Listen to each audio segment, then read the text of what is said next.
A champions win for Arsenal. Maybe not at their absolute best, but goals for Marino and Bukayo Saka secure a massive 3 points.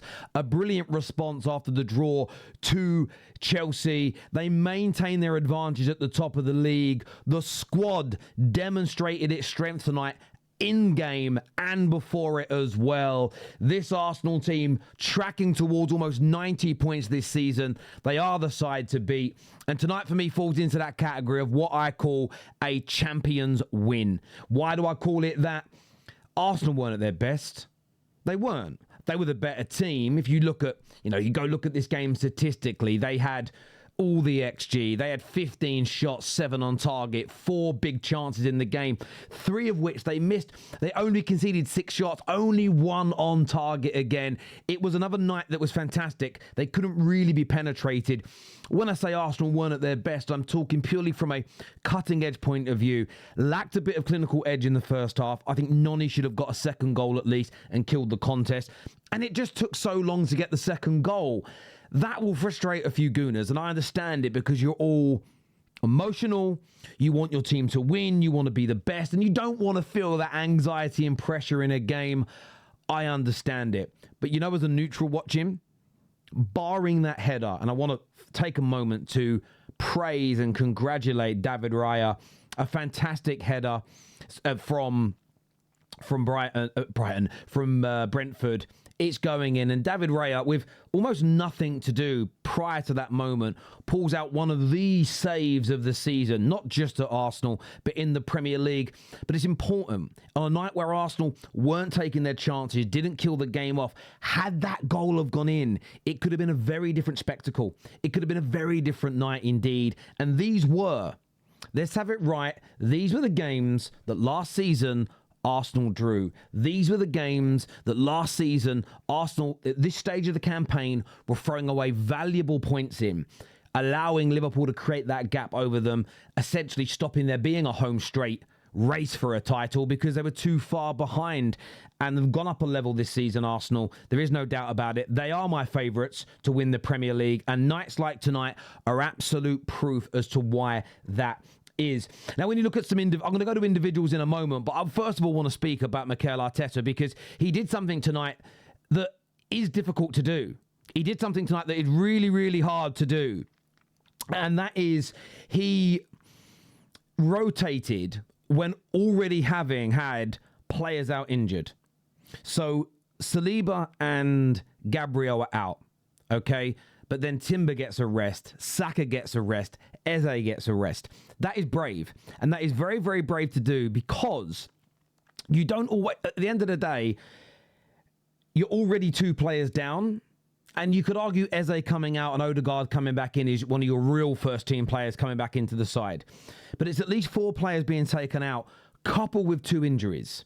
So you're suddenly anywhere between sort of 4 and 6 first team players out of that starting lineup. Gyökeres still not back fully fit as well. You can add that in. When everybody's fit, when everybody's raring, that isn't the starting lineup for your average Premier League game. But Arteta, one trusted team, but he has to make those changes. If he doesn't make those changes, you are going to risk burnout. And I think the only element tonight that's probably worrying for Arsenal fans is Declan Rice going off limping and Mosquera going off limping. You will hope that that is precautionary, not to risk them any further. But it was great rotation from Mikel Arteta. And I think listening to the fans as well, for years now, Gooners have said, please give Bukayo Saka a rest. He doesn't have to start every single game. And I think had Noni taken those earlier chances, I don't think you'd have seen Saka on the football pitch at all tonight. But in terms of individuals, look, I thought Ben White coming in for only his second start of the season, fantastic. Defended magnificently. Brilliant work for the opening goal. Gets himself an assist. He should be immensely proud of that performance tonight. And I think it goes to show the culture, the togetherness, the bonding that exists amongst these players. Because you've got a player there who was a first team regular and a very important part of the first team for a good number of seasons, who is now on the fringes. I know he's had his injury problems, but he's on the fringes, and I think he knows when all is said and done, he won't start over Ian Timber, who is arguably the best right back in Europe right now. But he comes in, it's like water for ducks back. he gets back in the saddle and delivers. I need to speak Marino, and I know I always say his name wrong, so I hope I've said it right tonight. That's my dyslexia kicking in. But he tonight, again, he's not a striker, but did a brilliant job in that striker role. A goal and an assist from him. He dropped into the midfield later in the game as well when Victor Gyökeres came on. And I think Gyökeres now must be very, very close to full fitness with 2 substitute appearances. He'll be raring to go again up front, and I'm sure that's the next little job for Arteta is getting him back in the team, getting him firing, getting him manoeuvring forward, trying to get him back to the best version of Gyökeres that we all saw around the world when the whole world watched when he was at Sporting Lisbon. I want to shout out Zubimendi. I thought he had a fantastic game as well today in the middle, controlling what was going on. And Capier, a lot of people raved about him when he came into Arsenal. I didn't know too much about him. It's only his second or third start at the Emirates. A really tough night tonight. But again, just came out smelling of roses, doing a fantastic job. And then I want to look at and you might, by the way, let me know in the comments section who... But before you do that, actually, make sure you're liking this video, by the way. Make sure you're subscribing. Make sure you're sharing this. And let me know. I'd love to read your comments on who your standout individual players were. But then I want to look at the substitutions. And I absolutely loved what I saw from Bukayo Saka when he came on. He looked dangerous. Look, he did miss. He missed a really big chance that he should have finished. He scored a much harder one that Kelleher almost kept out. But he just looked so dangerous when he came on. And I still don't think Bukayo Saka is back to his brilliant best. But it's getting there. The output is now coming along as well. I thought Eze came on and I thought was really, really good. I thought he just showed class when he came on. And I don't, Martinelli and Noni didn't really have the best of games and they faded. But tonight, you saw that strength in depth come on from that bench in both Saka and Eze did themselves proud. But look, aside from individuals, my man of the match, I'll give it to Ben White. I agree with what Sky Sports did. I think he was the best guy, no doubt. But from my point of view and perspective, tonight was what I call a champion's win. Not at your best, not as clinical as you want to be. A few little hairy moments, a little bit of nerves in the crowd, but this Arsenal team has grown. This Arsenal team, I feel, has gone to another level.